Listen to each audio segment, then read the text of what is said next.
¿Quién te invitó a venir aquí? Mi nuera gritó en mi propio rancho, delante de todos los invitados.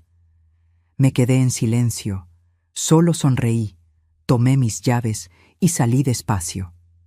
3 días después, un oficial de justicia llamó a la puerta del rancho y le entregó un documento que la hizo desmayarse. Todavía puedo sentir el peso de esas palabras cayendo sobre mí como piedras. El silencio que siguió fue tan denso que podía escuchar mi propio corazón rompiéndose. 40 personas dejaron de hablar al mismo tiempo. La música del mariachi se cortó a media canción. Hasta los niños dejaron de correr entre las mesas. ¿Quién te invitó a venir aquí? Isabela me miraba con esos ojos que yo había intentado ver como los de una hija durante 3 años. Pero en ese momento eran los ojos de una extraña. Peor aún, eran los ojos de alguien que acababa de marcar su territorio frente a todos, en mi territorio. Si esta historia te está atrapando tanto como me atrapó a mí ese día, suscríbete al canal para seguir conociendo historias que te harán reflexionar sobre la familia, el respeto y la dignidad. Porque lo que viene, nadie lo esperaba. Estaba parada en medio de la sala principal del rancho La Esperanza. Mi rancho. Las paredes que pinté con mis propias manos hace 40 años. El piso de talavera que instalé pieza por pieza cuando apenas teníamos para comer. Los ventanales que mi difunto Arnulfo y yo colocamos un domingo de junio bajo un sol que nos quemó la piel, pero no las ganas de construir algo nuestro. En mis manos sostenía una charola de barro con tamales de mole que había preparado durante 3 días. 3 días cocinando para el bautizo de mi nieto Mateo. Gasté 45,000 pesos de mi propio dinero en la comida, la barbacoa, el mole que lleva 27 ingredientes, los tamales, el arroz, las aguas frescas de Jamaica y horchata preparadas en las ollas grandes que heredé de mi madre. Nadie me pidió que cocinara. Nadie me incluyó en la organización, pero yo lo hice porque así soy. Porque una abuela cocina para su familia. Porque pensé que así recuperaría aunque fuera un pedazo del respeto que había perdido. Qué tonta fui. Isabela llevaba un vestido color vino, que seguramente costó más que toda la comida. Sus uñas perfectas, su maquillaje impecable, su cabello recogido en un moño elegante. Frente a ella, yo con mi falda de manta bordada, mis guaraches cómodos y mi delantal todavía manchado de chile. «Ya hay servicio contratado, suegrita», agregó con esa voz dulce que usaba cuando había público. «Siéntese, descanse, esto ya no es su responsabilidad». Esto ya no es su responsabilidad. Como si el rancho no fuera mío. Como si yo fuera la invitada que se está excediendo en sus funciones. Miré alrededor buscando los ojos de mi hijo Damián.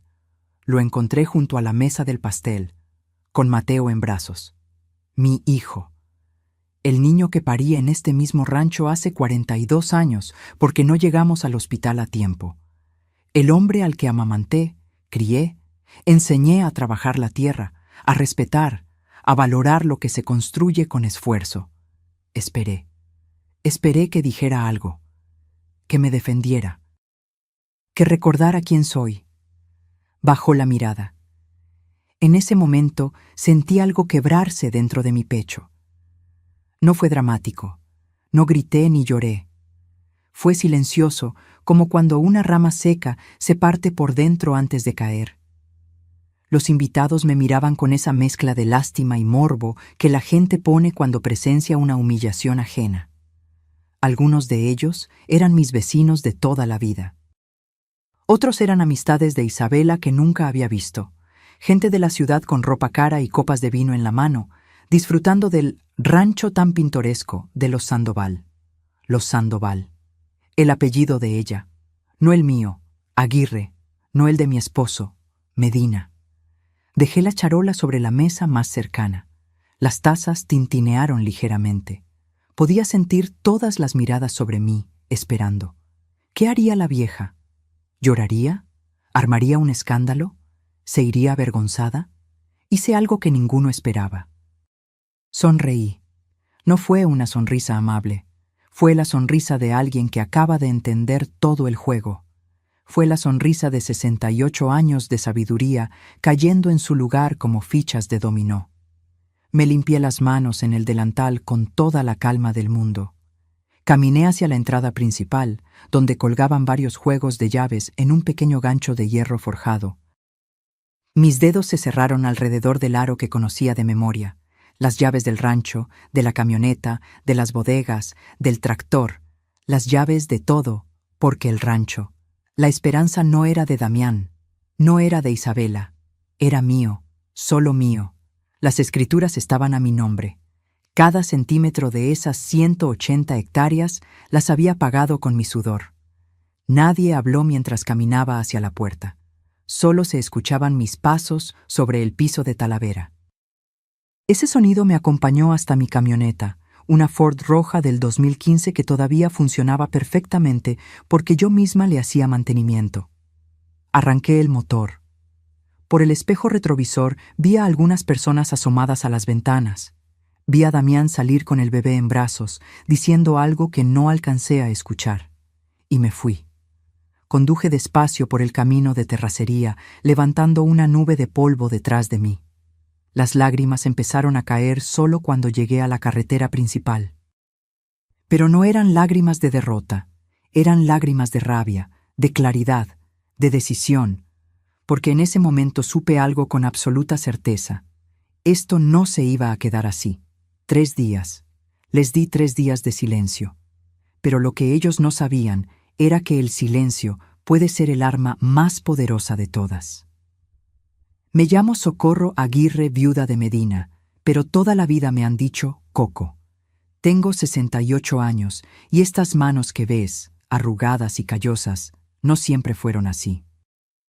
Hubo un tiempo en que eran suaves, cuando tenía 15 años y ayudaba a mi madre a bordar servilletas para vender en el mercado de Atlixco, Puebla.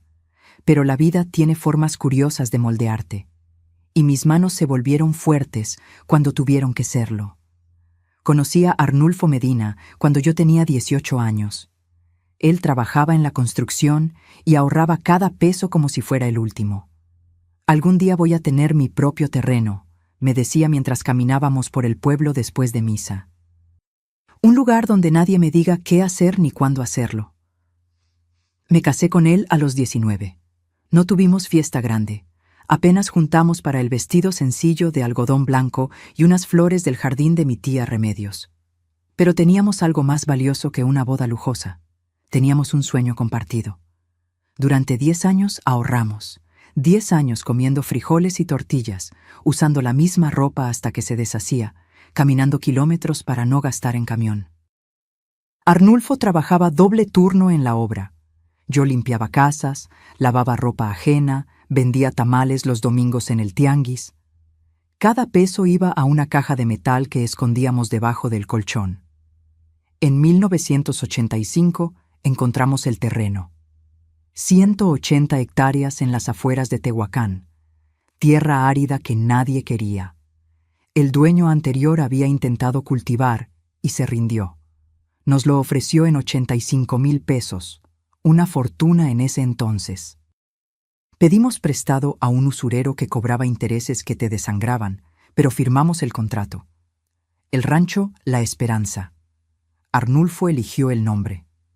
«Porque es lo único que tenemos, vieja», me dijo abrazándome entre el polvo y las piedras.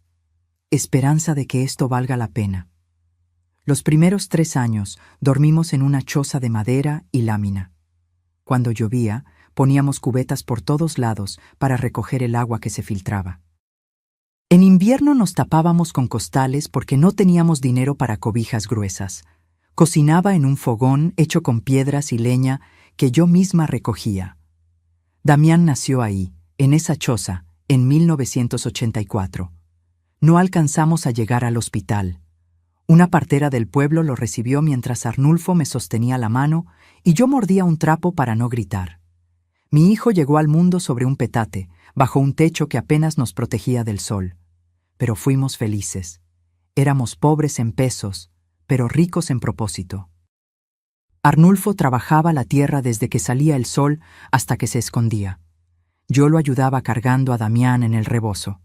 Aprendimos todos solos, cómo preparar el suelo, qué sembrar, cuándo cosechar. Fallamos 1000 veces. Hubo temporadas donde perdimos todo y tuvimos que empezar de cero. Pero no nos rendimos. Poco a poco, muy poco a poco, la tierra respondió.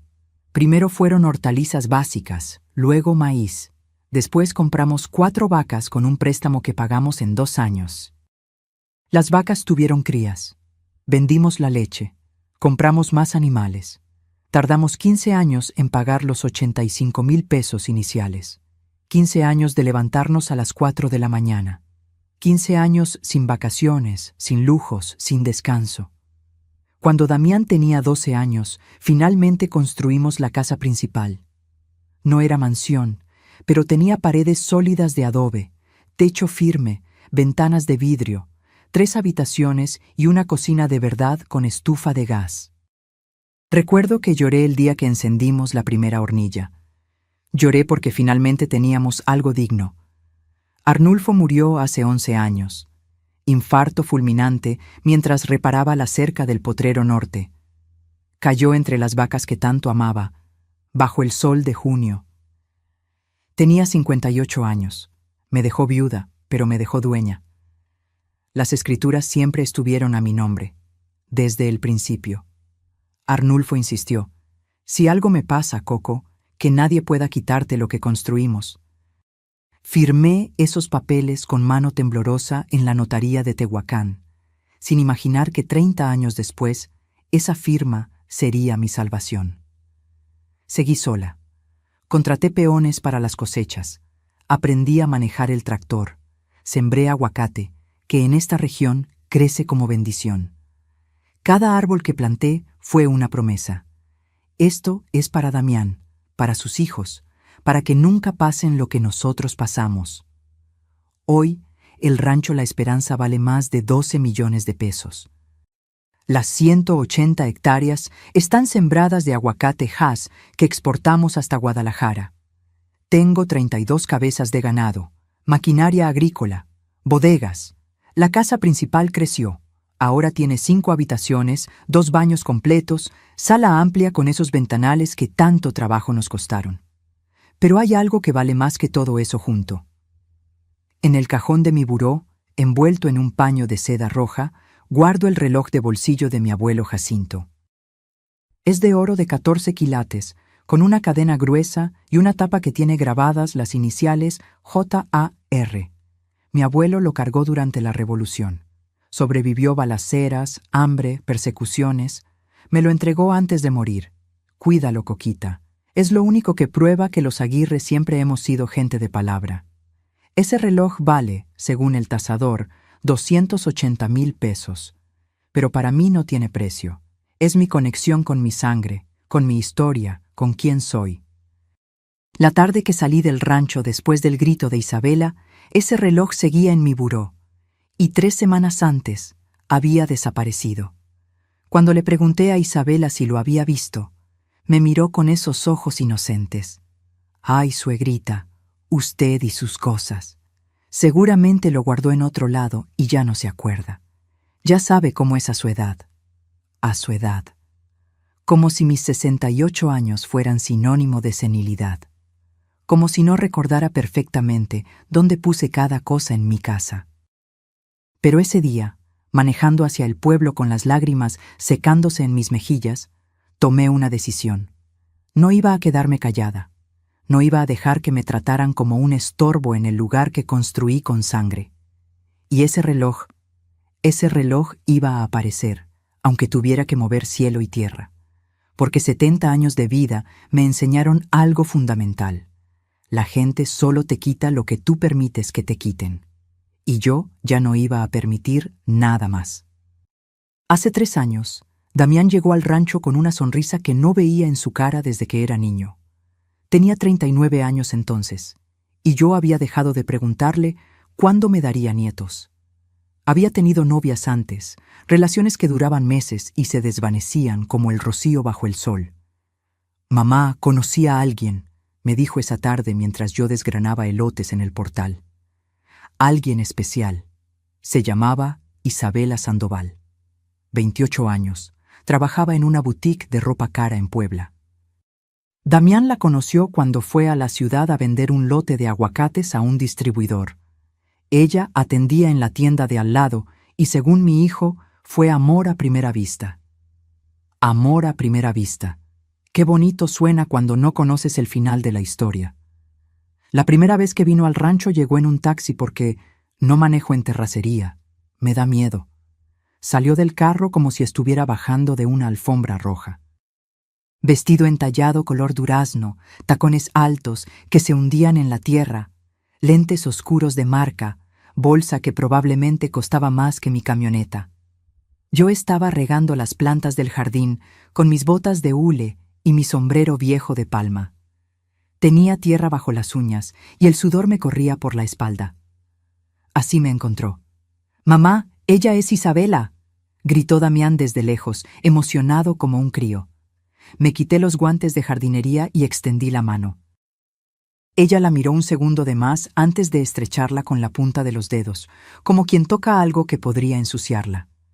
«Mucho gusto, señora Socorro», dijo con una sonrisa perfecta.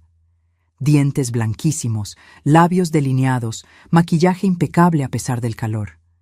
Qué rústica es su vida aquí, tan auténtica, rústica, auténtica.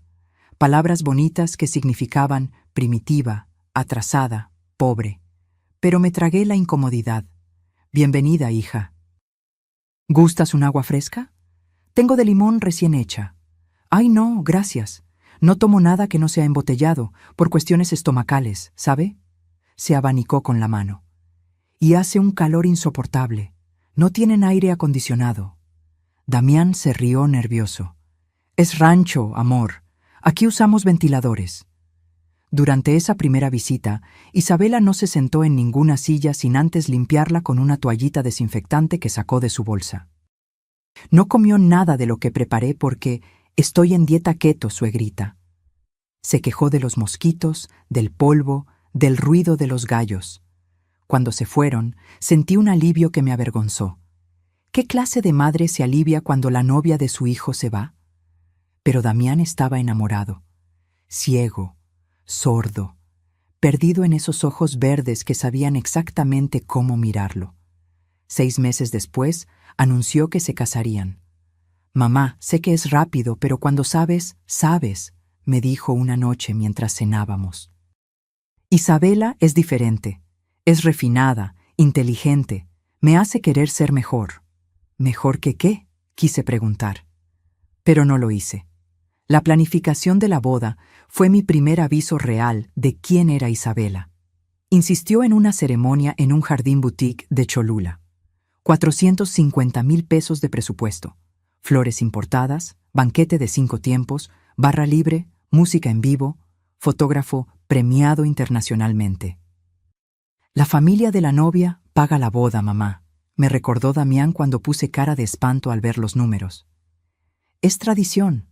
Exacto, la familia de la novia. Pero cuando llegó el momento, Isabela vino con una historia perfectamente ensayada. «Ay, suegrita, mis papás están pasando por una crisis económica terrible. El negocio de mi padre quebró. No tienen ni para ayudar».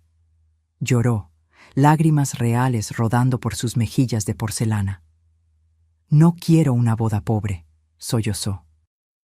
«Es el día más importante de mi vida, pero entiendo si no se puede».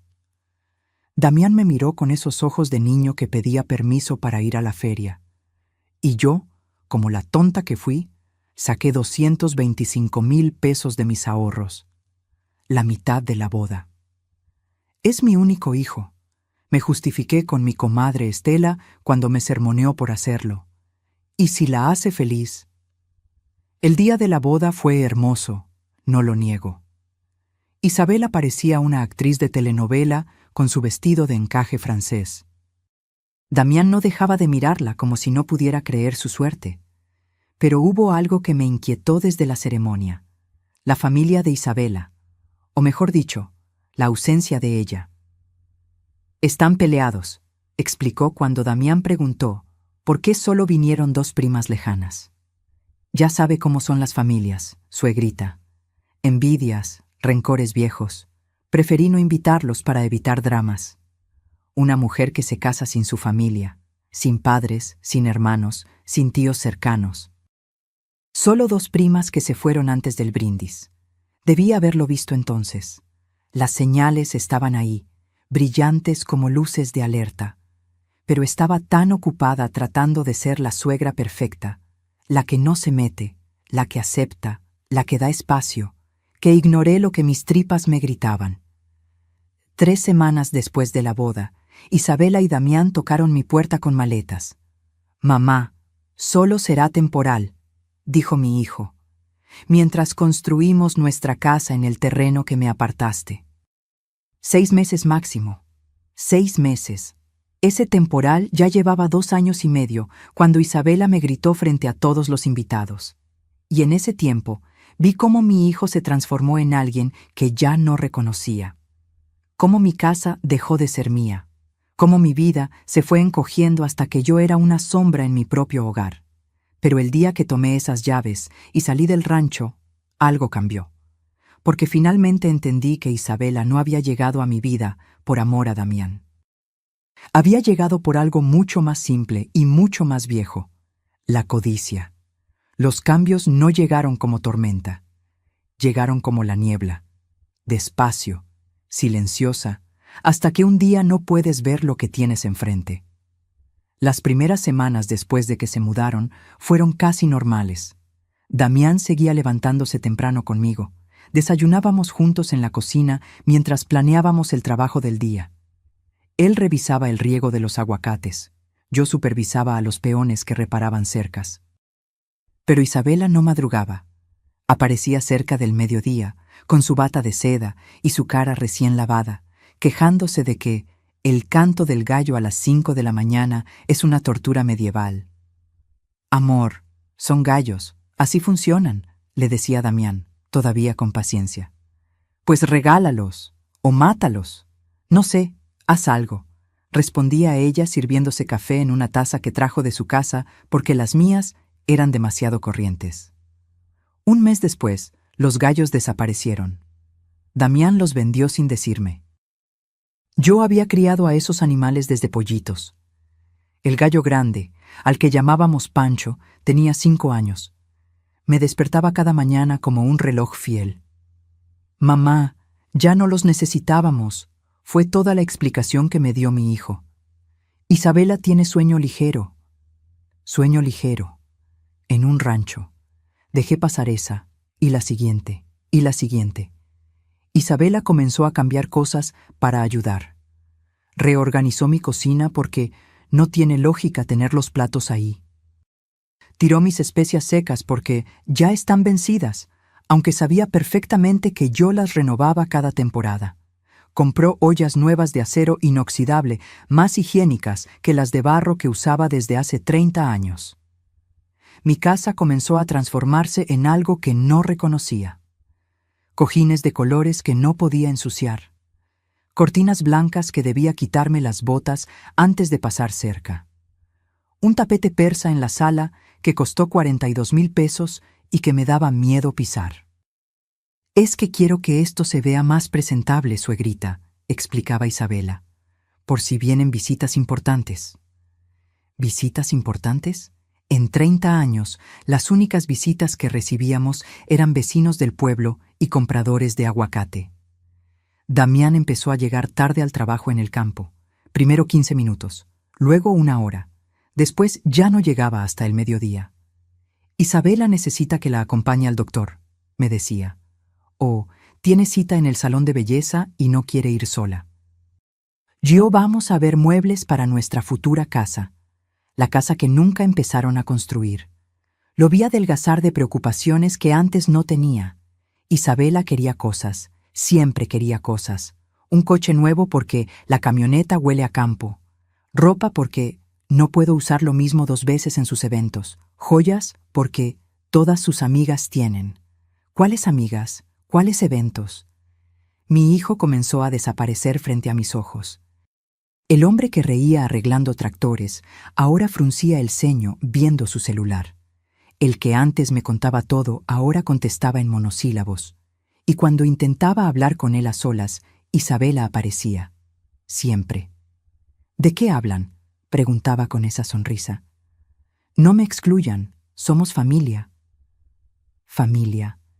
Esa palabra que usaba como llave para abrir todas las puertas y como cadena para cerrar las que le convenía. Empecé a escuchar susurros. Los sorprendía en su habitación, hablando en voz baja. Cuando yo pasaba, se callaban. Cuando preguntaba, «Nada, mamá, cosas de pareja». Una tarde, Isabela organizó una comida en el rancho sin avisarme. Llegué del pueblo con las compras y encontré mi sala llena de mujeres desconocidas. Vestidos de marca, uñas perfectas, risas ensayadas. «¡Ay, suegrita! ¿Ya llegó?», dijo Isabela como si yo fuera la que no debía estar ahí. «Son mis amigas de Puebla. Les estaba enseñando el rancho». El rancho. Una de ellas, con lentes de sol que no se quitaba ni adentro, preguntó, «¿Y esta señora es...?» Isabela ni siquiera volteó a verme. «Es Coco, la mamá de mi esposo. Vive aquí con nosotros. Vive aquí con nosotros. En mi casa, en mi rancho, en la propiedad que compré con mi dinero».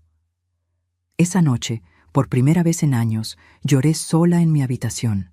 Lloré en silencio, tapándome la boca con la almohada para que no me escucharan. Porque darme cuenta de que estaba perdiendo a mi hijo dolía más que cualquier trabajo físico que hubiera hecho en mi vida. Pero lo peor aún no había llegado.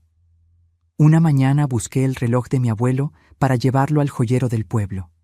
Quería que le cambiaran la cadena que estaba desgastándose. Abrí el cajón de mi buró, el mismo cajón donde lo guardaba envuelto en su paño de seda roja desde hacía 11 años. No estaba. Revisé el cajón completo. Saqué toda mi ropa interior, mis documentos, mis fotografías viejas. Nada. Revisé toda mi habitación. Debajo de la cama, detrás del ropero, en cada rincón. Nada. El corazón me golpeaba el pecho como martillo. Ese reloj era lo único material que me conectaba con mi abuelo, con mi historia, con los Aguirre que vinieron antes de mí. Salí de mi habitación temblando. Encontré a Isabela en la cocina, pintándose las uñas en mi mesa. «Isabela, ¿has visto un reloj de oro?», estaba en mi cajón. Levantó la vista con expresión de absoluta inocencia. «¿Un reloj? No, suegrita. ¿Estás segura de que lo tenía ahí?». «Completamente segura. Siempre está en el mismo lugar». Hizo un puchero de preocupación falsa. «Ay, pues no sé. Yo jamás entro a su cuarto». «¿Ya revisó bien?». «A veces a su edad uno guarda las cosas y luego no se acuerda dónde». A su edad. Ahí estaba otra vez, esa frase que usaba como arma silenciosa. «No estoy senil, Isabela. Sé perfectamente dónde guardo mis cosas». «Claro que sí, suegrita. Nadie dice que esté senil». Sonrió soplando sus uñas recién pintadas de color coral. «Pero el estrés, el trabajo tan pesado que hace, a veces eso afecta la memoria. Mi abuela era igual. Después aparecía todo donde ella había dejado». Busqué el reloj durante 3 días. Moví cada mueble de mi habitación. Revisé lugares absurdos donde sabía que no podía estar. Cuando le conté a Damián, su respuesta me partió en 2. «Mamá, seguro lo guardaste en otro lado. Ya aparecerá». Isabela no tiene nada que ver con esto. La defendió sin que yo la hubiera acusado. Ahí supe que había perdido algo más que un reloj. Había perdido la confianza de mi propio hijo. Si me hubieran dicho hace 5 años que llegaría el día en que me prohibirían entrar a ciertas partes de mi propia casa, me habría reído. Pero la vida tiene formas retorcidas de humillarte cuando menos lo esperas.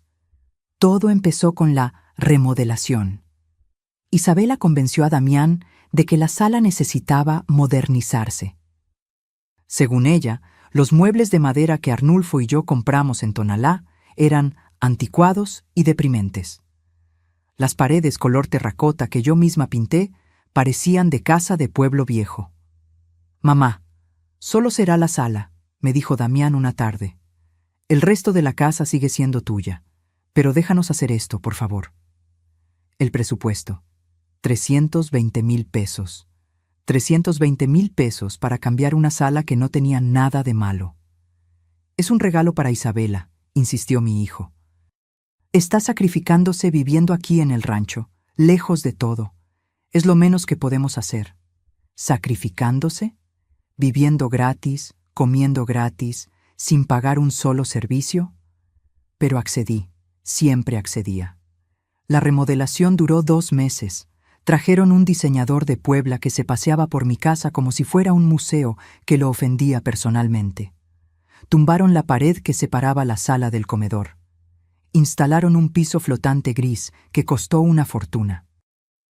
Compraron un sofá modular color crema que, según Isabela, era de una marca italiana exclusiva. Cuando terminaron, mi sala parecía sala de revista. Fría, perfecta, ajena. Y entonces llegaron las reglas. «Suegrita, por favor no entre con sus botas de trabajo», me dijo Isabela el primer día, bloqueándome físicamente la entrada. «El piso nuevo se raya facilísimo, déjelas afuera. Mis botas, las que uso para trabajar mi tierra, en mi casa». «Claro», respondí quitándomelas. Entré en calcetines. Me senté en una esquina del sofá nuevo, con cuidado de no tocarlo demasiado. «Ay, y tampoco con ropa sucia del campo, ¿sí?», agregó señalando mi pantalón de mezclilla manchado de tierra. «Es que la tela del sofá se mancha con nada». Así fue como dejé de entrar a mi propia sala. Pero eso fue solo el principio. Isabela contrató a una muchacha del pueblo para ayudar con la limpieza. Se llamaba Lupita, tenía 19 años y necesitaba el dinero para estudiar. Le pagaban 3,500 pesos a la semana. ¿Quién pagaba? Yo. Porque sale de los gastos de la casa, mamá, me explicó Damián. Los gastos de mi casa, con mi dinero. Un día llegué temprano del pueblo y escuché a Isabela dándole instrucciones a Lupita. La señora Socorro es muy obstinada. Hay que tratarla con paciencia, como a los abuelitos, ¿me entiendes? Si insiste en hacer cosas pesadas, me avisas. A su edad no debería estar cargando cubetas ni nada de eso. Lupita me miró con esa mezcla de lástima y ternura que se le tiene a los viejos indefensos. Yo tenía 68 años, no 88. Seguía cargando bultos de 20 kilos de fertilizante. Seguía subiendo escaleras. Seguía trabajando de sol a sol. Pero Isabela había plantado la semilla. Coco está vieja. Coco ya no puede. Coco necesita que la cuiden. Las cenas se volvieron campos minados. Una noche, Isabela invitó a una pareja de la ciudad. Él era arquitecto, ella decoradora de interiores. Gente importante, según mi nuera. Puse la mesa como toda la vida. Platos de cerámica de Oaxaca, vasos sencillos, cubiertos comunes. Preparé pollo en mole verde con arroz blanco, mi especialidad. Cuando nos sentamos, noté que Isabela me miraba con una sonrisa tensa. «Suegrita», me dijo con esa voz de maestra regañando a un niño. «El tenedor de ensalada va del lado izquierdo, junto al plato. Y la cuchara sopera del lado derecho, junto al cuchillo». Los invitados bajaron la mirada a sus platos. Damián se aclaró la garganta incómodo. Yo había puesto los cubiertos como los ponía desde hace 50 años. Nadie se había quejado nunca. «Ay, perdón», murmuré sintiendo el calor subirme al rostro. «No se preocupe», continuó Isabela con falsa dulzura. «Es que cuando uno no está acostumbrado a ciertas formalidades... Pero nunca es tarde para aprender, ¿verdad?», me corrigió. Frente a extraños, en mi propia mesa. Damián comió en silencio, sin defenderme. Las humillaciones se hicieron más frecuentes, más sutiles, más venenosas. Isabela comenzó a organizar eventos en el rancho sin consultarme. Un día llegaba y había una sesión de yoga en mi jardín con 10 mujeres desconocidas. Otro día, una reunión de networking en el portal con 20 personas bebiendo vino caro y comiendo quesos que yo no había comprado. «¿No te avisó Damián?», preguntaba con inocencia cuando yo protestaba. «¡Ay, qué mal! Es que con tanto que hacer se le olvidan las cosas al pobre». El pobre. Mi hijo de 42 años convertido en el pobre que necesitaba que su esposa lo disculpara. El día más doloroso fue un viernes de octubre. Llegué de revisar el ganado al norte del rancho. Había caminado 4 horas bajo el sol, supervisando cercas, contando cabezas, verificando que los bebederos tuvieran agua. Tenía las botas llenas de lodo, el sombrero empapado de sudor, la camisa pegada a la espalda. Cuando llegué a la casa, había carros estacionados por todas partes, música suave saliendo de las bocinas que Isabela había puesto en el portal, risas femeninas, brindis. Entré por la puerta trasera, directo a la cocina. Necesitaba agua. Había 6 mujeres sentadas en mi comedor. Copas de vino blanco, platos con canapés elegantes, vestidos de lino y conversaciones sobre spas y viajes a la playa. Una de ellas, pelirroja con aretes de perla, me vio entrar. Arrugó la nariz ligeramente. «¿Y esta señora es?», preguntó en voz alta. El silencio cayó como piedra. Isabela volteó desde su lugar en la cabecera de mi mesa. Me miró de arriba a abajo, mis botas sucias, mi ropa empapada, mi cara roja por el sol, y sonrió. «Ah, es Coco, la mamá de mi esposo», respondió con ese tono que usas para presentar a alguien irrelevante. «Vive aquí con nosotros. Vive aquí con nosotros». Otra vez esa frase. Como veneno cayendo gota a gota. No dijo, «Es la dueña del rancho». No dijo, «Es quien construyó todo esto». No dijo, «Esta es su casa». Dijo, «Vive aquí con nosotros». Como si fuera la abuela que Caridad recogieron, la que habita un rincón de la casa de sus hijos porque no tiene a dónde más ir. Las mujeres me miraron con esa expresión, esa que todas conocemos, lástima mezclada con incomodidad. La señora mayor que interrumpe las reuniones elegantes con su presencia que no encaja. Tomé mi vaso de agua sin decir nada. Atravesé la cocina con la espalda recta, aunque cada paso me dolía no en el cuerpo, sino en el alma. Llegué a mi habitación, cerré la puerta, y por segunda vez en mi vida adulta lloré como una niña. Lloré porque me había vuelto invisible en mi propia casa. Lloré porque mi hijo no me defendía. Lloré porque estaba perdiendo todo, mi espacio, mi dignidad, mi voz. Pero más que nada, lloré porque tenía miedo. Miedo de terminar mis días como la abuela estorbosa que vive de la caridad de sus hijos. La que se calla para no causar problemas. La que acepta migajas de respeto en la casa que construyó con sus propias manos. Esa noche, acostada en mi cama, tomé una decisión. No iba a llorar más. Iba a actuar. Hay descubrimientos que te cambian la vida en un segundo. Un diagnóstico médico, un accidente, una traición. El mío llegó un martes por la tarde, escondido entre papeles sobre un escritorio que ya no reconocía como mío.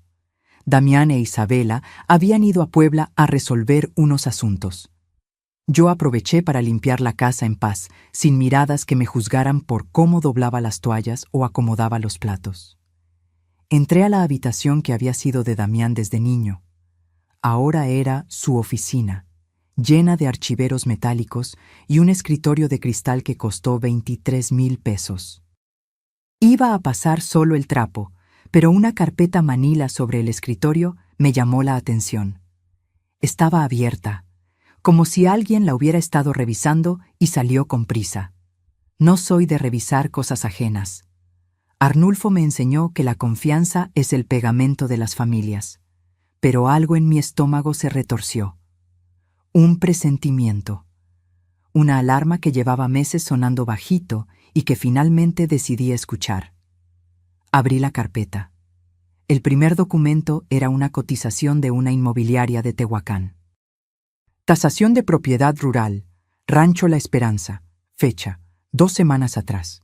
Mis manos empezaron a temblar antes de terminar de leer. Valor estimado de mercado, 12,500,000 pesos.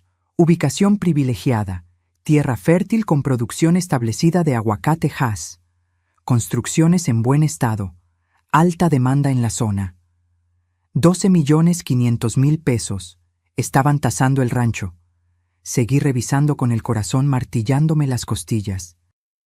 Había impresiones de páginas web sobre proceso de venta de propiedad rural. Había contactos de notarios. Había una lista escrita a mano con números. Precio venta, $12,500,000 comisión inmobiliaria, $625,000 impuestos estimados, $780,000 líquido aproximado, $11,095,000. Y abajo, con letra que reconocí como la de Isabela. Depto Polanco, $5,800,000 coche nuevo, $850,000 inversión, $3,000,000 viajes otros, $645,000 para suegra, $800,000 pesos, para mí. Para la mujer que construyó ese rancho desde cero. El papel se me cayó de las manos como si quemara. Me senté en la silla del escritorio porque las piernas no me sostenían. Mi vista se nubló, no de lágrimas, sino de una rabia tan pura que me sorprendió su intensidad. No era solo el dinero, era la frialdad del cálculo, la manera en que habían dividido mi vida como quien reparte un pastel, la tranquilidad con que me asignaban migajas de lo que me pertenecía. Guardé los papeles exactamente como los encontré. Me levanté, salí de esa habitación y seguí limpiando como si nada. Pero adentro, algo se había roto definitivamente. 2 días después, el destino me regaló la confirmación que no quería. Era de noche. Yo estaba en mi habitación, incapaz de dormir después de lo que había descubierto. Escuché voces viniendo de la sala, Isabela y Damián hablando. Me levanté en silencio. Caminé descalza por el pasillo oscuro. No quería espiar, o tal vez sí. Tal vez necesitaba escuchar con mis propios oídos lo que mis ojos ya habían visto. No puedes seguir posponiendo esto, decía Isabela. Su voz tenía ese filo que usaba cuando estaba molesta. Tu madre ya está mayor. 68 años, Damián. ¿Cuánto más va a durar trabajando así? ¿Qué pasa si le da algo en el campo? Lo sé, pero es difícil. La voz de mi hijo sonaba cansada. ¿Difícil? ¿Difícil es ver cómo se nos escapa la oportunidad de nuestra vida? El rancho está cotizado en 12,5 millones. 12 millones, amor. ¿Tienes idea de lo que podríamos hacer con eso? Silencio. Largo. Doloroso. Isabela. Con 800,000 pesos tu mamá puede vivir perfectamente sus últimos años. Rentar un departamento pequeño en el pueblo, tener para sus gastos, es más que suficiente. Es generoso, incluso. Generoso. Me tapé la boca con la mano para no hacer ruido. Para no gritar. Imagínate, continuó Isabela, y pude escuchar la sonrisa en su voz. Un departamento en Polanco, yo volviendo a la ciudad, tú trabajando en algo que no te destroce la espalda. Viajes, una vida de verdad, no este encierro de pueblo que huele a estiércol. Es que... Damián hizo una pausa. Es el rancho de mi mamá. Todo lo que construyó con mi papá. Exacto. Lo que construyó. Pasado. Ya lo hizo. Ya lo vivió. Ahora es tu turno. Es nuestro turno. ¿O vas a esperar a que se muera para poder vivir tu propia vida? El silencio que siguió fue peor que cualquier respuesta, porque ese silencio significaba que mi hijo estaba considerándolo. Déjame pensarlo, dijo finalmente Damián. Es que no sé cómo planteárselo. Fácil. Le dices que es para proteger la propiedad, que si algo le pasa, el rancho podría meterse en problemas legales, que es mejor que esté a tu nombre. Muchos hijos lo hacen, es normal. ¿Y si se niega? Isabela soltó una risa corta, sin humor. No se va a negar. Es tu madre. Te ha dado todo en la vida. No va a empezar a decirte que no ahora. Regresé a mi habitación con pasos de fantasma. Me acosté. Miré el techo oscuro hasta que amaneció. 3 días después, exactamente como Isabela había predicho, Damián vino a buscarme. Yo estaba podando los rosales del jardín. Mi pequeño acto de rebeldía diario, seguir trabajando mi tierra, cuidando lo mío, aunque me miraran como si fuera una vieja terca. Mamá, ¿podemos hablar? Su tono era serio, el que usaba cuando tenía que decirme algo importante. Dejé las tijeras de podar. Dime. He estado pensando. Se pasó la mano por el cabello, nervioso. Ya tienes 68 años, trabajas demasiado. Yo me preocupo por ti. Ahí venía. Quiero proponerte algo, para protegerte, para proteger el rancho. Lo dejé hablar, no lo interrumpí. Escuché cada palabra de su discurso ensayado, que me transfiriera la propiedad a él, que legalmente sería más seguro, que si algo me pasaba, podría haber problemas con trámites, con impuestos, con herederos que de pronto aparecieran reclamando cosas. Que él era mi único hijo, mi heredero natural, que solo se adelantaría el proceso. Así tú te quitas ese peso de encima, mamá. Ya no tienes que preocuparte por papeles, por administración. Te dedicas a descansar, a disfrutar. Terminó de hablar. Me miró esperando mi respuesta. Yo me quité los guantes de jardinería despacio, los doblé con cuidado. Lo miré a los ojos. No. Damián parpadeó. ¿Qué? Que no. No voy a transferirte el rancho. Pero mamá, es para tu bien. Es mío, Damián. Mi voz salió más firme de lo que había sonado en meses. Lo compré yo, lo pagué yo, sudé cada peso que vale, y mientras tenga vida, seguirá siendo mío. Vi algo cruzar por su rostro. Sorpresa, luego molestia. No confías en mí, eso es lo que estás diciendo. Estoy diciendo que no voy a regalar lo que me costó 60 años construir. No es regalar, soy tu hijo. Precisamente por eso duele tanto que me lo pidas. Se quedó callado. Nos miramos en silencio, como dos extraños que alguna vez fueron madre e hijo. Isabela me dijo que dirías que no, murmuró finalmente. Ahí estaba, la confirmación de que ella estaba detrás de todo esto. Isabela no tiene nada que decir sobre mi propiedad. Damián apretó la mandíbula, se dio vuelta y se fue sin despedirse. Esa noche, la casa se volvió silencio glacial. Ellos comieron en su habitación. No me invitaron a cenar. Cuando pasaba por el pasillo, las conversaciones se cortaban. Y yo supe, con claridad absoluta, que la guerra había comenzado. Pero esta vez no iba a pelear sola y desarmada. Esta vez tenía un plan. Mateo nació un lunes de marzo. Me enteré por un mensaje de WhatsApp. Mamá, nació el bebé. 3.2 kilos. Todos bien. Ni siquiera me avisaron cuando Isabela entró en labor. Ni me llamaron para ir al hospital. Solo un mensaje frío, como quien notifica que llegó un paquete. Fui esa misma tarde. Compré un ramo de flores blancas y un osito de peluche en la tienda del pueblo. Manejé los 40 minutos hasta el hospital privado de Puebla, con el corazón galopándome de emoción. Mi primer nieto. La continuación de mi sangre. Un pedacito de Arnulfo, de mí, de todo lo que fuimos. Isabela estaba en una habitación privada que parecía hotel de lujo. Damián cargaba al bebé envuelto en una manta azul cielo. «Mamá, mira, es Mateo», dijo con una sonrisa cansada pero genuina. Lo tomé en brazos. Ese peso tibio, ese olor a nuevo, esa carita arrugada que bostezaba sin abrir los ojos. Sentí algo derretirse dentro de mí. Algo que había estado congelado desde hacía tanto tiempo. «Es hermoso», susurré. «Igualito a ti cuando naciste». «Bueno, ya estuvo de visita, suegrita», interrumpió Isabela desde la cama, con voz débil pero firme. «Necesito descansar. El parto fue muy traumático». 5 minutos. Me dieron 5 minutos con mi nieto. Los siguientes 2 meses apenas vi a Mateo. Isabela no quería visitas porque los bebés son muy delicados. Cuando yo preguntaba si podía ayudar, me decía que ya tenía niñera contratada. Una muchacha de Puebla que vivía con ellos, que dormía en el cuarto que había sido mi costurero. Mi casa se llenó de biberones, pañales, juguetes caros, pero yo era una espectadora en mi propio hogar. Entonces Isabela anunció el bautizo. «Será aquí en el rancho», dijo una tarde mientras daba de comer a Mateo. Algo íntimo pero elegante, unos 50 invitados. No me preguntó, me informó.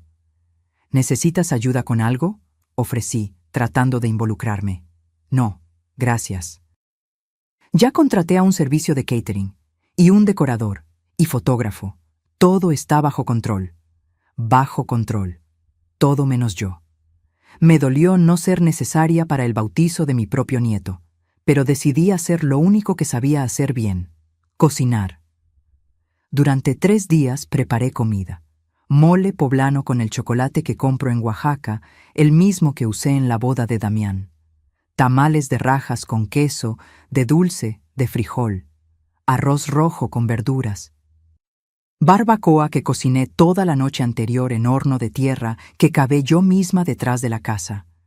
Aguas frescas de Jamaica, horchata y limón con chía. Gasté 45,000 pesos de mi dinero. No me importó. Era mi nieto. Mi familia. El día del bautizo amaneció perfecto. Cielo azul, temperatura agradable, ni una nube. La ceremonia fue en la parroquia del pueblo.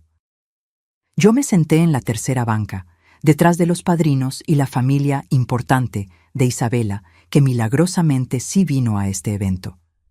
Llevaba mi vestido de lino beige, el más elegante que tenía, y zapatos cerrados que me apretaban los pies, pero me hacían ver presentable.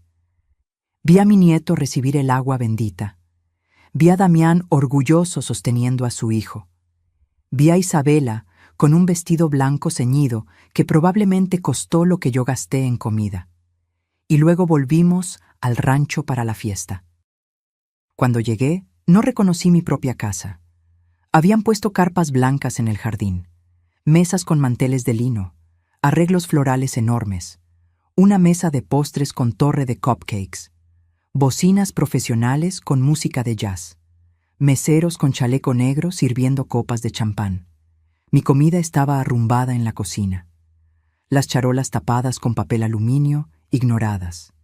El catering había traído canapés franceses, brochetas de camarón, sushi, quesos importados. Nadie tocó mis tamales. Nadie probó mi mole. Me quedé parada en el umbral de mi cocina viendo mi trabajo de 3 días despreciado como sobras. «Ay, suegrita, no tenía que molestarse», dijo Isabela pasando a mi lado con Mateo en brazos. Le dije que ya tenía todo cubierto. Cubierto. Como si mis 3 días cocinando fueran un estorbo. Salí al jardín. Había gente por todas partes, invitados elegantes con copas de cristal. Niños corriendo entre las mesas, risas, música, celebración. En mi rancho. Pero yo era invisible. Intenté cargar a Mateo. «Cuidado, suegra. Tiene su ropón de bautizo. Es muy delicado.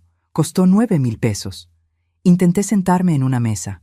Estaban reservadas para los invitados especiales. Intenté ayudar sirviendo bebidas. Ya hay servicio para eso, señora». Me convertí en un fantasma en mi propia fiesta. Entonces decidí hacer lo último que me quedaba: traer la comida que preparé. Al menos los vecinos del pueblo, gente humilde que conocía de toda la vida, apreciarían un buen mole. Entré a la cocina. Tomé la charola más grande con tamales. Pesaba, pero la cargué con cuidado. Salí hacia la sala para llevarla al jardín. La sala estaba llena, 40 personas, tal vez más, todos de pie con sus copas, riendo, brindando. Crucé el umbral con mi charola, e Isabela me vio. Se hizo un silencio, no inmediato. Primero fue su voz cortando el aire como navaja. «¿Quién te invitó a venir aquí?» El mundo se detuvo. La música siguió sonando, pero ya no la escuché. Las conversaciones murieron. Todos los ojos cayeron sobre mí. Yo, parada en medio en mi sala, con una charola de comida que preparé con amor, en mi casa, en mi rancho. «Ya hay servicio contratado, suegrita». Su voz ahora era dulce, pero sus ojos eran piedra. «Siéntese, descanse. Esto ya no es su responsabilidad». Esto ya no es su responsabilidad, como si fuera una empleada vieja que se está excediendo. Como si no fuera la dueña de cada ladrillo, cada árbol, cada centímetro de tierra donde pisaban. Busqué a Damián. Estaba junto a la ventana, con Mateo dormido en brazos. Nuestros ojos se encontraron, y él bajó la mirada. En ese momento, algo dentro de mí no se rompió, se endureció. como el barro que se convierte en cerámica bajo el fuego. Dejé la charola sobre la mesa más cercana. Las tazas tintinearon. Sonreí. Fue la sonrisa más tranquila que he puesto en mi vida. La sonrisa de alguien que acaba de tomar una decisión irrevocable. Caminé hacia la entrada. Tomé del gancho mis llaves, las de la camioneta, las del rancho, las de todo, y salí, despacio, con la espalda recta, con cada gramo de dignidad que me quedaba. Los escuché murmurar a mis espaldas. Sentí sus miradas clavadas como alfileres, pero seguí caminando. Subí a mi camioneta. Arranqué. Salí por el camino de terracería levantando polvo. Y mientras manejaba con lágrimas silenciosas rodando por mi cara, supe que acababa de vivir mi última humillación. Porque lo que venía no sería silencio ni sumisión, sería justicia. Manejé hasta la casa de mi comadre Estela sin saber exactamente por qué. Solo sabía que no podía quedarme en el rancho esa noche. No podía dormir bajo el mismo techo donde acababan de escupirme en la cara. Estela abrió la puerta y no preguntó nada. Me vio la cara y simplemente me abrazó. «Pasa, Coco». Tengo café recién hecho. Dormí en su cuarto de visitas, en una cama sencilla con sábanas que olían a lavanda. Por primera vez en semanas, dormí sin sobresaltos, sin escuchar pasos en el pasillo, sin sentir que cada respiración molestaba a alguien. Desperté antes del amanecer, como siempre, pero esta vez desperté diferente. Algo había cambiado durante la noche.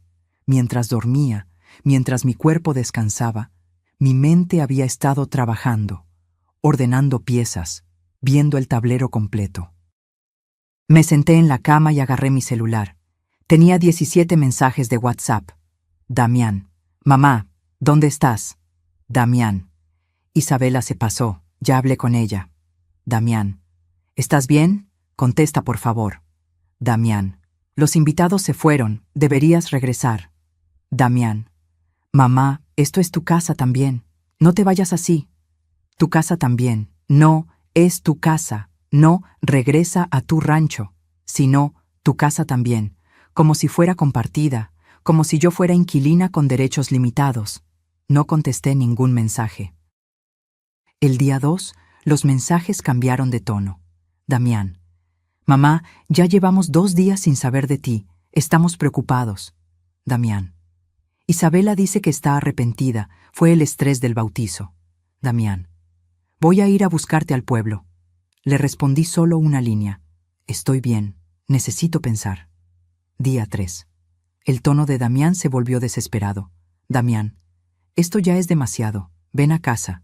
Podemos hablar. Damián. Mamá, contesta. Me tienes preocupado. Pero yo ya no estaba preocupada por tranquilizarlos. Estaba ocupada. Esa mañana, mientras Estela preparaba chilaquiles, hice una llamada. ¿Licenciado Ramiro Fuentes? El mismo. ¿Quién habla? Socorro Aguirre, la del rancho La Esperanza. Hubo una pausa. Doña Coco, qué gusto escucharla. ¿En qué puedo ayudarle? Ramiro Fuentes había sido el abogado de confianza de Arnulfo y mío durante 30 años. Un hombre de 63 años, serio, meticuloso, que nunca prometía lo que no podía cumplir. Nos ayudó con las escrituras del rancho, con los testamentos, con cada trámite legal que necesitamos. Ramiro, necesito que revises algo con urgencia. Y necesito discreción total. Tiene toda mi discreción, doña Coco, siempre. 2 horas después estaba en su oficina de Tehuacán, un lugar pequeño pero ordenado, lleno de libros de leyes y archiveros viejos. Le conté todo, sin adornos. Sin victimizarme, solo los hechos, los mensajes que escuché, los documentos que encontré, la tasación del rancho, el plan de venta, los 800,000 pesos que me querían dar. Ramiro escuchó en silencio, tomando notas en una libreta amarilla. Cuando terminé, se quitó los lentes y los limpió con un pañuelo. Lo hacía cuando estaba procesando algo serio. ¿Las escrituras siguen a su nombre únicamente?, preguntó. Sí, nunca las cambié. ¿Damián tiene algún poder notarial sobre la propiedad? No, nada. ¿Firmó algún documento últimamente que no haya leído completo? No, me negué cuando me pidieron la transferencia. Ramiro asintió despacio, luego sonrió, una sonrisa pequeña pero significativa. Entonces, doña Coco, todavía tiene todas las cartas en la mano. Ellos no tienen ninguna. Pasamos 3 horas revisando documentos. Ramiro sacó las escrituras originales de su archivo. Las estudiamos línea por línea. El rancho está 100% a su nombre, confirmó. Sin copropiedad, sin gravámenes, sin nada. Es suyo y de nadie más. ¿Y ellos pueden sacarme? ¿Sacarla? Doña Coco, es al revés. Ellos están viviendo en su propiedad por autorización verbal suya. En términos legales, eso se llama comodato precario. Usted puede revocarlo cuando quiera. Sentí un escalofrío recorrerme la espalda. No de miedo, de poder. Quiere decir que puede pedirles que desalojen, legalmente. Con documentos oficiales, y si se niegan, un juez los puede obligar. El silencio llenó la oficina. Ramiro me miraba con esa expresión que tienen los abogados cuando saben que tienen un caso sólido. Pero hay algo más, continué. Le conté del reloj de mi abuelo. La desaparición. Las insinuaciones de Isabela sobre mi memoria. Eso es más delicado, dijo Ramiro escribiendo. Necesitaríamos pruebas de que ella lo tiene. Tengo fotos del reloj. Tengo el certificado de autenticidad que me dio el joyero cuando lo tasaron hace 5 años. Y tengo testigos que saben que yo lo guardaba siempre en el mismo lugar. Perfecto. Voy a contratar a alguien. ¿A quién? A una investigadora privada. Se llama Patricia Montes. Es discreta, eficiente y encuentra cosas que otros no ven. Si su nuera empeñó o vendió ese reloj, Patricia lo va a descubrir. El costo, 18,000 pesos por una semana de investigación. No lo pensé 2 veces. Adelante. Salí de esa oficina siendo otra mujer. No la Socorro humillada del bautizo. No la abuela invisible que aguantaba en silencio. Era la Coco de 25 años que firmó un préstamo peligroso para comprar tierra árida. La que trabajó bajo el sol hasta sangrar las manos. La que construyó un imperio de la nada. Esa Coco había vuelto. Los siguientes 3 días fueron de silencio estratégico. Damián seguía mandando mensajes. Yo contestaba lo mínimo. Estoy bien. Necesito tiempo. No voy a regresar todavía. Mientras tanto, Patricia Montes trabajaba y Ramiro preparaba documentos. La tarde del día 3, Patricia me llamó. Doña Socorro, encontré algo. Necesito que venga a mi oficina. Fui inmediatamente. Patricia era una mujer de 40 y tantos años, cabello corto, ojos inteligentes que no perdían detalle. Me mostró fotos en su computadora. Isabela entrando a una casa de empeño en Puebla. Fecha: 3 semanas antes de que yo notara la desaparición del reloj. Isabela saliendo con un sobre amarillo, el tipo de sobre donde dan el dinero en efectivo. Y lo mejor, el comprobante. Patricia había convencido al dueño de la casa de empeño, con una propina de 3,000 pesos, de que le mostrara el registro. Ahí estaba. Reloj de oro de bolsillo con cadena. Grabado, J.A.R., empeñado por 85,000 pesos a nombre de Isabela Sandoval de Aguirre.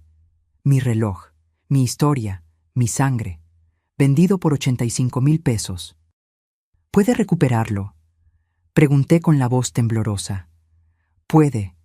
Tiene que pagar la cantidad empeñada más intereses. Serán como 95,000 pesos en total. Lo quiero de vuelta. Entonces necesitamos actuar rápido.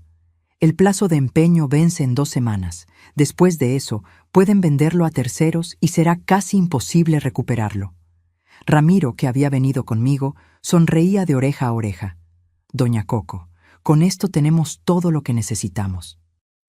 Esa noche, de regreso en casa de Estela, Ramiro me entregó un folder manila.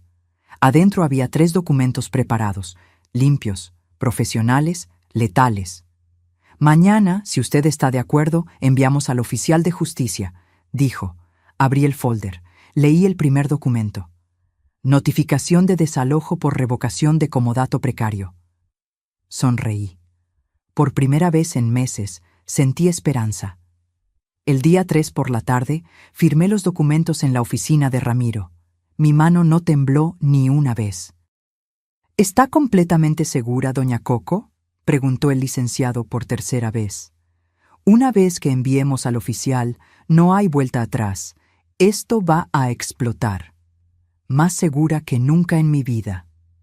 El oficial de justicia se llama Ernesto Campos. Un hombre serio de unos 50 años que lleva 20 haciendo notificaciones legales. Ramiro me aseguró que era discreto y eficiente. Irá mañana a las 3 de la tarde, me explicó Ramiro. Tocará la puerta, se identificará y entregará los documentos en mano a cualquier adulto que abra, preferiblemente a Damián o Isabela directamente. ¿Y yo? Usted se queda aquí, en mi oficina, conmigo. Su teléfono va a explotar en cuanto lean los papeles y necesita estar tranquila y rodeada de gente que la apoye. Esa noche no pude dormir, no por miedo, sino por anticipación. Por primera vez en meses, sentía que tenía control sobre mi propia vida. A las 2 de la tarde del día siguiente estaba en la oficina de Ramiro. Él me preparó té de manzanilla que no tomé. Estela vino a acompañarme. Me sostuvo la mano sin decir nada. A las 3:05, mi teléfono empezó a sonar. Damián. No contesté. Volvió a sonar. Y otra vez. Y otra. A las 3:12 llegó el primer mensaje de voz. La voz de mi hijo sonaba alterada, casi histérica. «Mamá, ¿qué es esto? ¿Un desalojo? ¿Nos estás sacando de la casa? Llámame ahora, ahora». Ramiro me quitó el teléfono de las manos. No conteste nada todavía. Deje que procesen. El teléfono no dejaba de vibrar. Llamada tras llamada, mensaje tras mensaje. A las 3:23, Ramiro recibió una llamada en su oficina. Atendió con voz profesional. Despacho Jurídico Fuentes, buenas tardes. Escuchó un momento. Una sonrisa pequeña apareció en su rostro. Sí, soy el abogado de la señora Socorro Aguirre. No puedo discutir los detalles por teléfono. La notificación es completamente legal. Tienen 15 días hábiles para desalojar voluntariamente la propiedad. Sí, puede venir mañana a las 10 si gusta, con su propio abogado si lo desea. Hasta luego. Colgó. Me miró. Era su hijo. Está furioso. Dice que esto es una locura, que usted está siendo manipulada, que cómo es posible. Le dije que viniera mañana a hablar civilizadamente. Mi teléfono volvió a sonar. Esta vez era un número que no tenía guardado. Ramiro contestó por mí, poniendo el altavoz. ¿Señora Socorro? Era una voz femenina, joven, nerviosa. Soy Lupita, la muchacha que trabajaba en la casa. Solo llamaba para decirle que la señora Isabela se desmayó. Tuvieron que llamar a la ambulancia. Sentí un vuelco en el estómago. ¿Está bien? Sí, ya despertó. Fue como un shock, creo. Cuando el señor del papel se fue, ella leyó los documentos y se puso muy pálida. Empezó a gritar que esto no podía ser real, que el rancho era de ellos, que usted no podía hacer esto. Y después simplemente se cayó. ¿La llevaron al hospital? No. El señor Damián le dio agua con azúcar y ya reaccionó. Pero está llorando mucho. Dice que usted es dice cosas feas. El señor Damián está tratando de calmarla, pero ella está como histérica. Gracias por avisarme, Lupita. Señora Socorro, la voz de Lupita bajó a un susurro. Solo quiero que sepa que yo siempre supe que el rancho era suyo. La señora Isabela me pedía que dijera que era de ellos si alguien preguntaba, pero yo nunca lo hice. Usted siempre fue buena conmigo. Se me hizo un nudo en la garganta. Gracias, hija. Cuando colgué, Estela me abrazó fuerte. Esa niña tiene corazón. Durante las siguientes horas, mi teléfono fue un campo de batalla. Damián. Mamá, Isabela está muy mal. Tuvo un ataque de ansiedad. ¿Puedes llamarla? ¿Explicarle que esto es un malentendido? Damián, no puedo creer que hayas ido con abogados sin hablar con nosotros primero. Damián, ¿quién te está metiendo ideas en la cabeza? Y finalmente, el mensaje que me partió, pero también me fortaleció. Damián, Isabela dice que si sigues con esto, nos vamos y no vuelves a ver a tu nieto nunca más. Ahí estaba. La amenaza final. El chantaje emocional. Usar a Mateo como arma. Ramiro leyó el mensaje sobre mi hombro. Negó con la cabeza. Eso es extorsión emocional, doña Coco. Y además es una amenaza vacía. Usted tiene derechos como abuela. Si ellos intentan alejarla de su nieto sin causa justificada, hay recursos legales para eso también. Esa noche, Estela insistió en que me quedara en su casa una noche más. «No estás lista para volver todavía», me dijo. «Deja que se cocinen en su propio jugo. Deja que sientan lo que es estar sin control». Tenía razón. A la mañana siguiente, Ramiro me llamó temprano. «Doña Coco, su hijo pidió cita para hoy a las 10. ¿Quiere que venga usted o prefiere que yo hable con él a solas primero?» Lo pensé un momento. «Voy a ir, pero quiero que estés tú presente todo el tiempo». «Por supuesto. Y hay algo más». «¿Qué?» Patricia recuperó el reloj. El aire se me escapó de los pulmones. «¿Cómo?» «Fue esta mañana temprano a la casa de empeño. Pagó los 95,000 pesos de su fondo. El reloj ya está en mi caja fuerte, esperándola». Me tapé la boca con la mano. Las lágrimas llegaron sin permiso. «¿Y ahora qué sigue?», pregunté cuando pude hablar. «Ahora tenemos que decidir. ¿Quiere presentar una denuncia por apropiación indebida contra Isabela? Tenemos todas las pruebas. El comprobante de empeño a su nombre. Testigos que certifican que el reloj era suyo. Es un delito que procede de oficio. Una denuncia penal. Isabela podría enfrentar cargos. Podría tener antecedentes». «Dame tiempo para pensarlo», respondí. «Primero quiero ver qué pasa en la reunión de hoy». A las 9:30 estaba en la oficina de Ramiro. Me puse mi mejor ropa, pantalón negro, blusa blanca, mi saco de lino gris. Nada de ropa de rancho, nada de humildad fingida. Era una mujer de negocios defendiendo su patrimonio. A las 10 en punto, Damián tocó la puerta. Entró solo. Tenía ojeras profundas, la barba sin rasurar, la camisa arrugada. Me vio y algo pasó por su rostro. ¿Sorpresa? ¿Miedo? ¿Reconocimiento de que su madre no era la viejita sumisa que había estado pisoteando? «Mamá», dijo con voz quebrada. Yo no me levanté, no corrí a abrazarlo. Me quedé sentada al lado de Ramiro, con los documentos ordenados frente a nosotros. «Siéntate, Damián», dije con voz firme. «Tenemos mucho de qué hablar». Y por primera vez en 3 años, mi hijo obedeció sin cuestionarme. Damián se dejó caer en la silla frente al escritorio. Se veía más viejo de lo que recordaba. Las líneas alrededor de sus ojos se habían profundizado. Las canas en sus sienes brillaban bajo la luz fluorescente. «Mamá, esto es una locura», empezó. «No puedes sacarnos así. Somos tu familia». Ramiro se aclaró la garganta. «Señor Aguirre, antes de continuar, quiero aclarar que esta reunión es una cortesía. Legalmente, su madre no tiene obligación de justificar su decisión. La propiedad es suya, registrada únicamente a su nombre. Ustedes han vivido ahí por autorización verbal que ella puede revocar en cualquier momento. Pero es mi mamá, soy su único hijo. Y ella es la única dueña», respondió Ramiro sin emoción. «2 cosas pueden ser ciertas al mismo tiempo». Damián me miró desesperado. «¿De verdad vas a hacer esto? ¿Echar a tu nieto de la única casa que conoce?» Esa carta, la del nieto, la misma que había usado por mensaje. «Mateo tiene 4 meses», respondí con calma. «No va a recordar dónde vivió a esta edad. Pero tú y yo sí vamos a recordar esta conversación por el resto de nuestras vidas». «Mamá». «Déjame hablar, Damián. Por primera vez en 3 años, déjame hablar sin interrupciones». Se calló. Apretó la mandíbula, pero asintió. Respiré hondo y saqué todo lo que había estado guardando.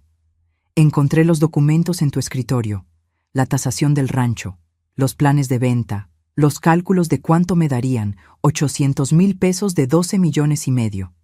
Damián palideció. Eso no era...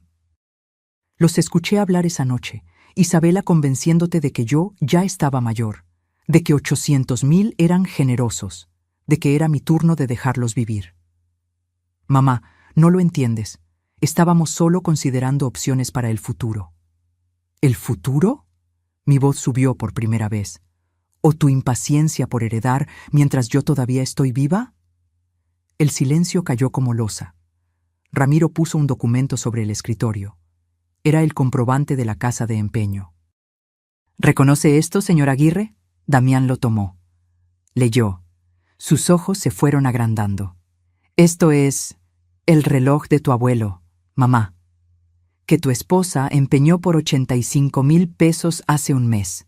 El mismo reloj que desapareció de mi cajón. El mismo que ella dijo que yo seguramente guardé en otro lado por mi edad. Damián dejó caer el papel como si quemara. No puede ser. Isabela no haría... Lo hizo, interrumpió Ramiro. Tenemos fotos de ella entrando y saliendo de la casa de empeño. Tenemos el registro con su nombre. Tenemos todo. Mi hijo se cubrió la cara con las manos. Por un momento pensé que lloraría. No lo sabía, murmuró. Te juro que no lo sabía. ¿Tampoco sabías que me gritó frente a 40 personas en mi propia casa? Pregunté. ¿Tampoco sabías que me corrió de mi propia sala? ¿Tampoco sabías que les decía a todos que yo vivía con ustedes? Yo traté de hablar con ella después del bautizo. No me defendiste, Damián. Bajaste la mirada. Tu silencio me dolió más que todos sus gritos. Se quitó las manos de la cara. Tenía los ojos rojos. Tenías razón. Me cegué. Ella es manipuladora. Yo estaba tan enamorado, tan convencido de que finalmente había encontrado a alguien que me hacía feliz, que no quise ver. ¿Cuánto dinero le has dado en estos 3 años? Damián bajó la mirada. No sé, mucho. Su coche, su ropa, viajes a Puebla. Ella siempre necesitaba algo y yo quería hacerla feliz. ¿Con mi dinero? Porque ustedes no pagaban renta, no pagaban luz, no pagaban comida. Todo salía de las ganancias del rancho, de mi rancho. Lo sé. ¿Y la casa que ibas a construir? ¿El temporal de 6 meses que se volvió 2 años y medio? Nunca empezamos. Ella siempre tenía excusas, que el terreno no era bueno, que quería quedarse cerca de ti. Mentiras, todo eran mentiras. Ramiro sacó otro documento. Señor Aguirre, su esposa tiene deudas de tarjetas de crédito por 340,000 pesos. ¿Estaba al tanto? Damián levantó la vista bruscamente. ¿Qué? No, nos casamos por separación de bienes. Sus deudas no son mías. Exactamente, dijo Ramiro. Ella protegió sus finanzas, pero esperaba que usted pagara todo lo demás. Muy conveniente. Mi hijo se veía destruido, pero necesitaba que entendiera todo. También investigamos a su familia, continué. No están peleados, Damián. La corrieron. Su propio padre la denunció por fraude. Le robó 200,000 pesos de su negocio hace 4 años. Por eso no vinieron a la boda.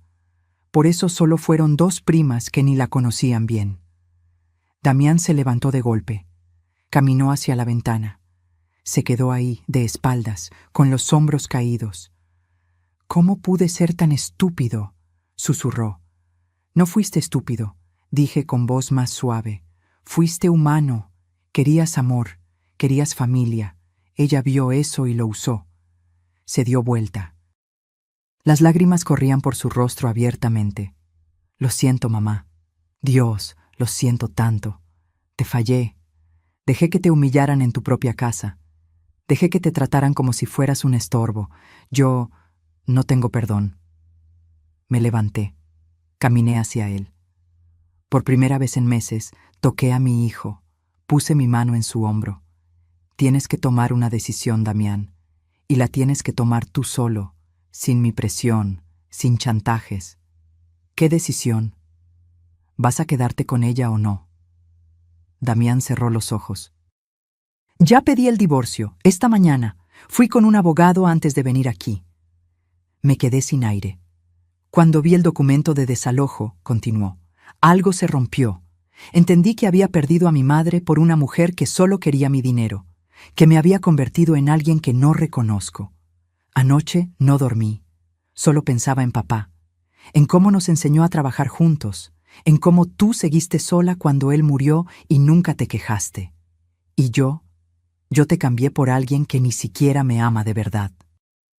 ¿Y Mateo? Voy a pelear por la custodia compartida. No voy a dejar que lo use como arma contra ti. Es tu nieto. Tiene derecho a conocer a su abuela. Ramiro carraspeó desde su escritorio. Tenemos que resolver los asuntos legales, doña Coco. Volví a mi silla. Damián se sentó también, limpiándose la cara con el dorso de la mano. El desalojo, dije despacio, puede cancelarse con una condición. ¿Cuál? Preguntó Damián. Isabela se va, inmediatamente, hoy mismo si es posible. Tú te quedas si quieres, trabajas el rancho conmigo como antes, y nunca, nunca más vuelves a cuestionar de quién es esta tierra. Acepto, todo, lo que digas. Pero el rancho no será tuyo hasta que yo muera, y pienso vivir 30 años más. Una sonrisa triste apareció en su cara. Espero que vivas 40 más, mamá. Ramiro sacó otro documento. Y hay una cláusula más que la señora Socorro quiere agregar al testamento. ¿Cuál? Preguntó Damián.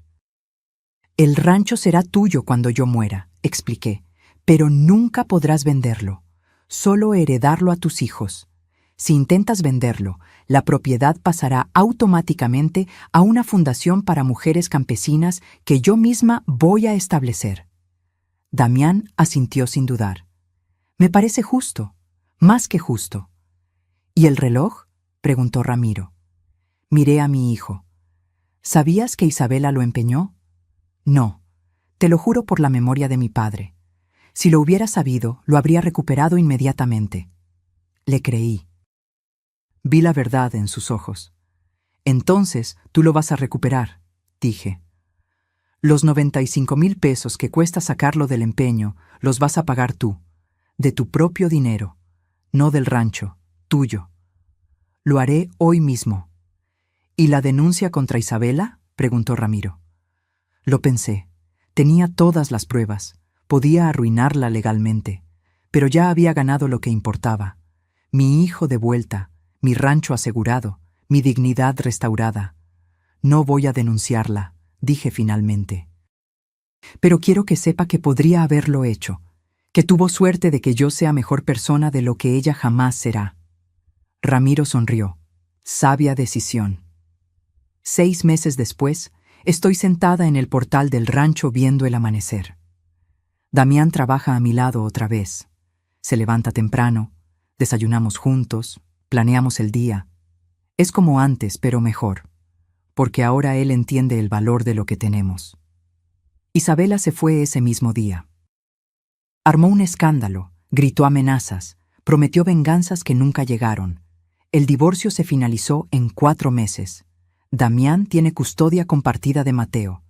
Cada 15 días, mi nieto viene al rancho. Lo cargo. Le canto. Le cuento historias de su abuelo Arnulfo. Y cuando sea más grande, le voy a enseñar a trabajar la tierra.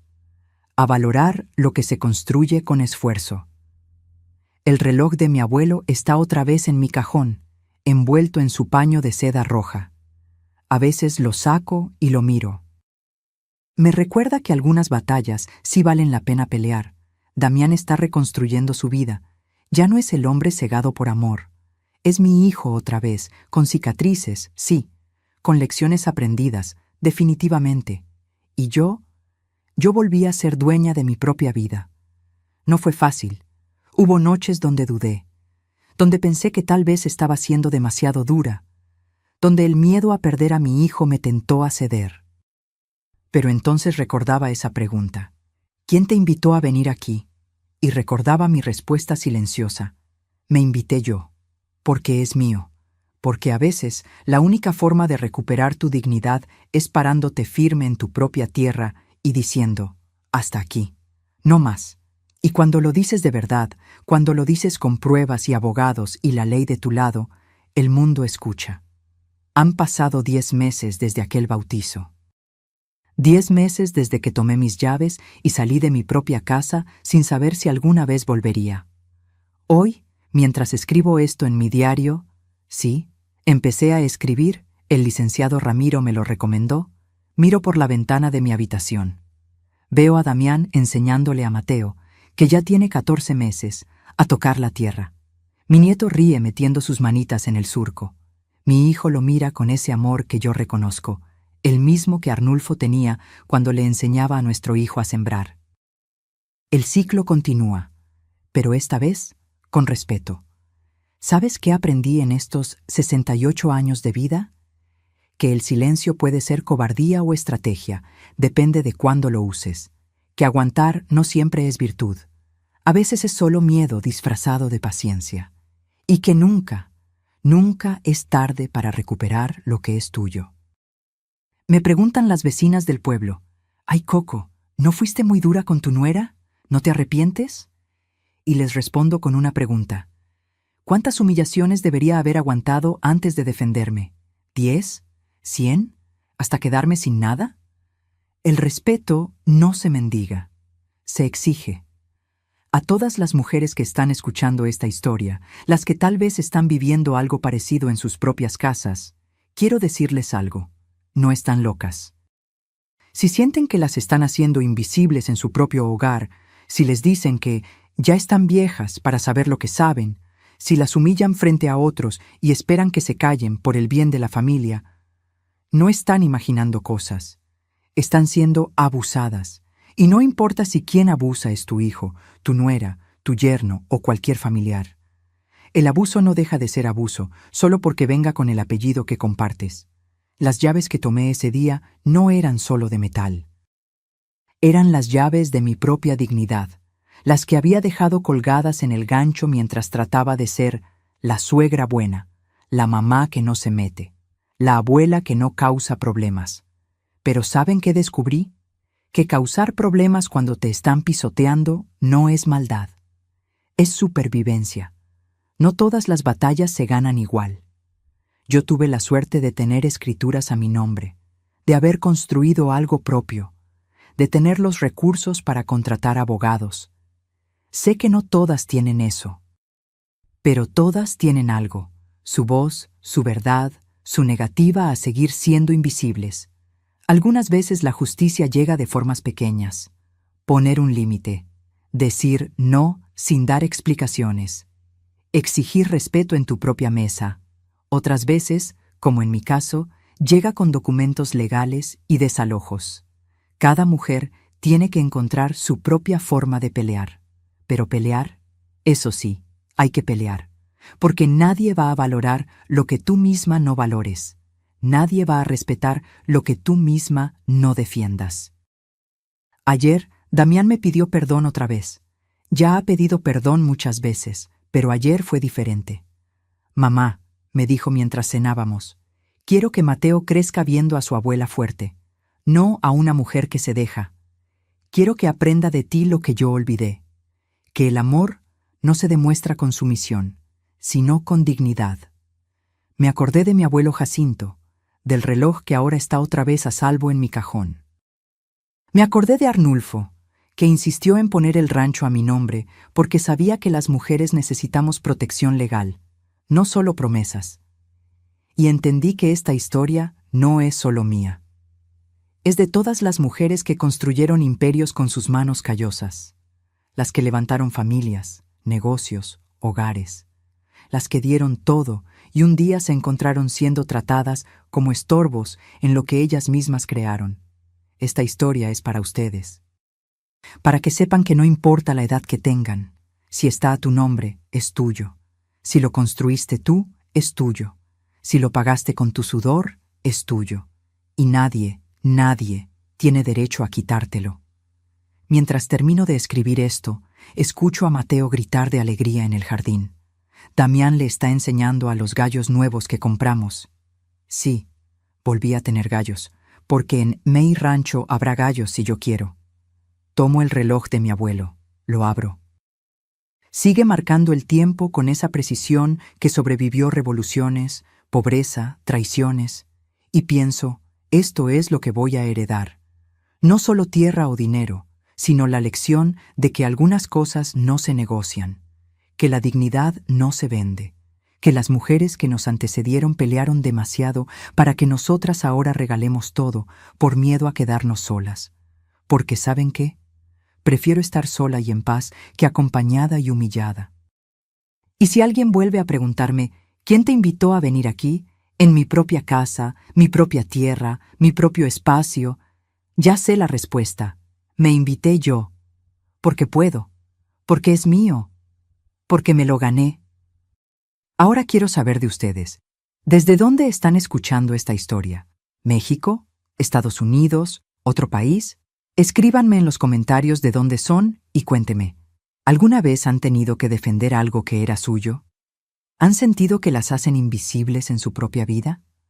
Compartan sus historias, porque cada vez que una mujer cuenta su verdad, le da permiso a otra para encontrar la suya. Si esta historia les tocó el corazón, regálenme un like. Si conocen a alguien que necesite escucharla, una mamá, una abuela, una amiga que está pasando por algo similar, compartan este video. Porque estas historias no son solo para entretener, son para recordarnos quiénes somos cuando olvidamos nuestro propio valor. Y si aún no están suscritos al canal, los invito a que lo hagan.